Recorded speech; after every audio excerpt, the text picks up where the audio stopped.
ഒരു രുദ്രാക്ഷം വാങ്ങി ധരിക്കുമ്പോൾ ശ്രദ്ധിക്കേണ്ട കാര്യങ്ങൾ എന്തൊക്കെയാണ്? മെയിൻ ആയിട്ട് നമ്മൾ നോക്കുക അതിന്റെ ക്രാക്ക് വീഴാണ്ടിരിക്കാൻ നോക്കണം. വിള്ളലുകൾ അത് നെഗറ്റീവ് വരാൻ ചാൻസ് ഉണ്ട്. പിന്നെ ഇതേപോലെ തന്നെ പ്ലാസ്റ്റിക് ആണോ ഫൈബർ ആണോ വാട്ടർ ടെസ്റ്റ് ചെയ്താൽ മതി. ഇത് രണ്ടും ഈ രുദ്രാക്ഷത്തിൽ ഹോൾ ഇടുന്നത് കൊണ്ട് പ്രശ്നമില്ല? ഇല്ല, കാരണം അതില് നാച്ചുറൽ ഹോൾ ഉണ്ട്. അപ്പൊ നമ്മൾ ജസ്റ്റ് ഒരു സേഫ്റ്റി പിൻ വഴി ഇട്ടാൽ മതി. ഓൾറെഡി ഹോൾ ഉണ്ട്.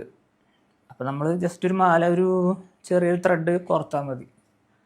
വേറെ എന്തൊക്കെ കാര്യങ്ങളാണ് ശ്രദ്ധിക്കേണ്ടത്? എന്തെങ്കിലും പരിചരണം അങ്ങനെയൊക്കെ?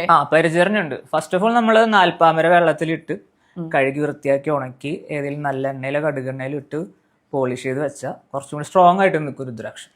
കുറെ കാലം പൊട്ടിപ്പോണ്ട് സസ്റ്റെയിൻ ആയിട്ട് നിൽക്കും. ഓക്കെ. രുദ്രാക്ഷം ധരിച്ച രുദ്രാക്ഷം പൊട്ടിപ്പോയാൽ എന്തെങ്കിലും ദോഷം സംഭവിക്കുമോ? അതുണ്ട്.